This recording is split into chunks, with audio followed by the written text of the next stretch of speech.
Assalamualaikum warahmatullahi wabarakatuh. Saya di sini ingin menjelaskan network simulator atau NS2 yang akan dijelaskan oleh saya sendiri, yaitu Nabil Mihalia Sakif dengan NIM 23106050027.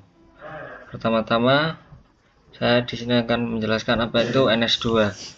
NS2 atau network simulator adalah sebuah alat simulasi berbasis event discrete yang banyak digunakan untuk penelitian dan pengembangan jaringan komputer. Yang NS2 biasanya digunakan untuk mensimulasikan berbagai macam protokol jaringan, mulai dari routing hingga multicast, serta jaringan kabel maupun nirkabel. Berikut adalah beberapa poin penting mengenai NS2. Yang pertama, fungsi dan penggunaan. NS2 memungkinkan peneliti dan pengembang untuk membuat atau memodifikasi dan mensimulasikan berbagai skenario jaringan komputer tanpa memerlukan perangkat keras fisik. NS2 biasanya digunakan untuk mempelajari performa jaringan, analisis protokol, dan evaluasi algoritma jaringan. Fungsi yang kedua, NS2 adalah arsitektur dan komponen. Yang pertama, kernel simulator. Kernel simulator adalah bagian inti dari NS2.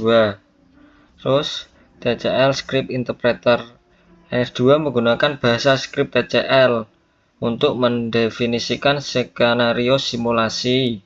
Pengguna menulis script dalam TCL untuk mengatur konfigurasi jaringan dan skenario simulasi.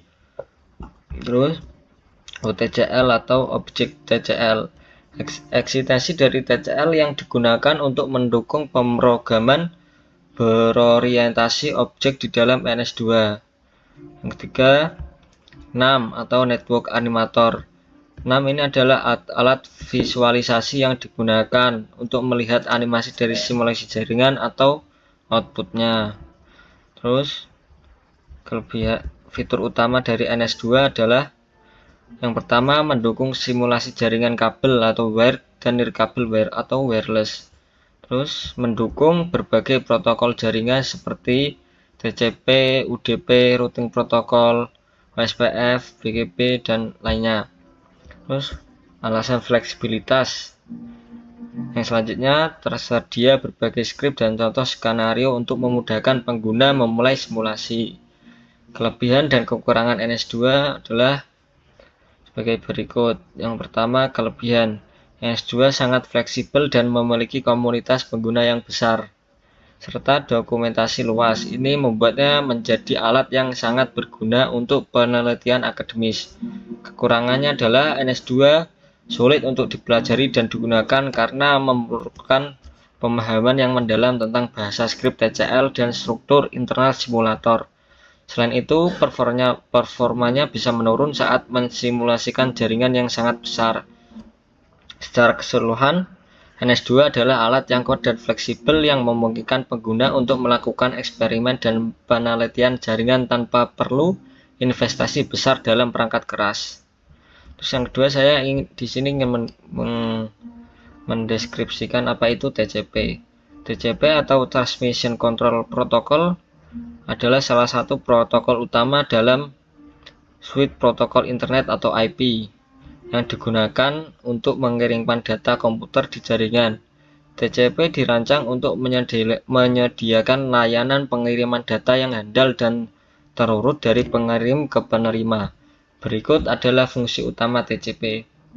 Yang pertama, TCP berguna untuk pengendalian aliran atau flow control.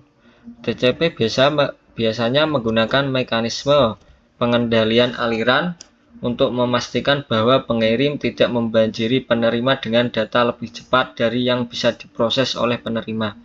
Ini dicapai melalui penggunaan jendela penerimaan atau receive window yang memberitahu pengirim berapa banyak data yang bisa dikirim tanpa harus menunggu pengakuan. Yang kedua, pengendali kemacetan. TCP memiliki algoritma untuk mengendalikan kemacetan di jaringan. Algoritma ini termasuk slow start, congestion avoidance, fast resmin, dan inilah pokoknya. Tujuannya adalah untuk menghindari kemacetan dan mengatur kecepatan pengiriman data berdasarkan kondisi jaringan.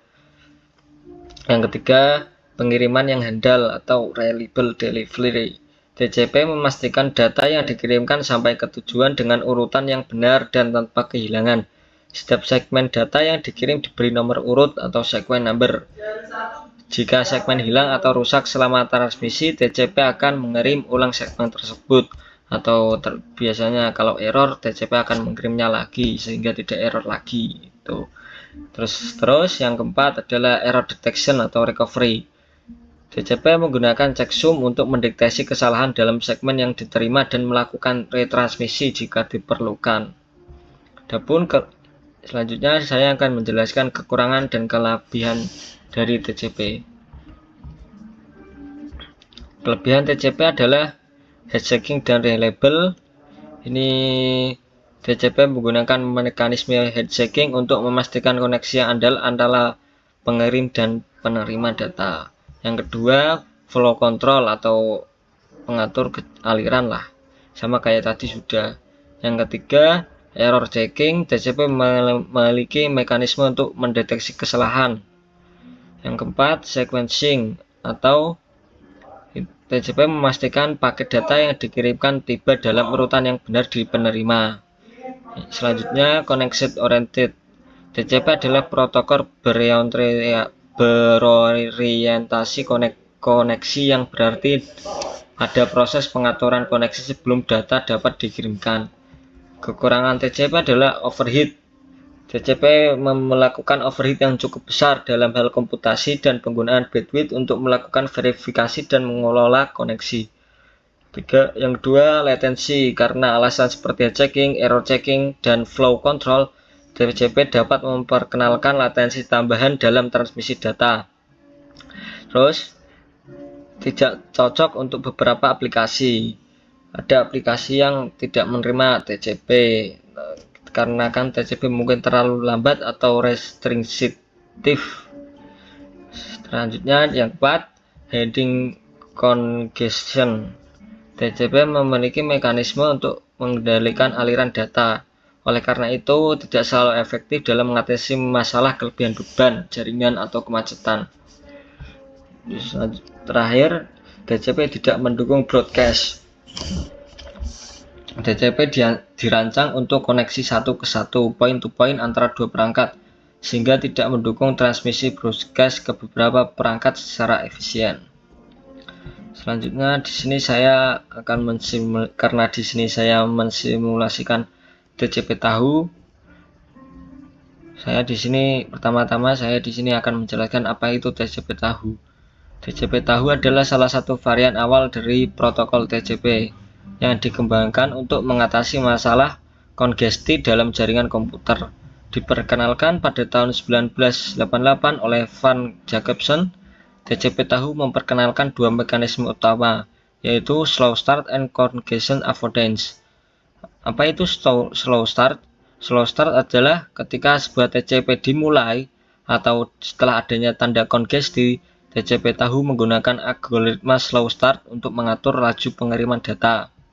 Yang dua, congestion avoidance adalah setelah mencapai ambang batas tertentu, TCP tahu beralih fungsi ke fase congestion avoidance. Pada fase ini, laju pengiriman data dinaikkan secara bertahap dengan meningkatkan ukuran window.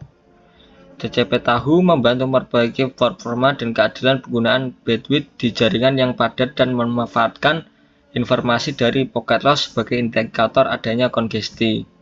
Di sini saya ingin mempresentasikan hasil dari menggunakan TCP tahu. Ini yang pertama adalah codingan TCP tahunya, yang inputnya, yang di bawah ini adalah outputnya. Sekian dari saya, terima kasih.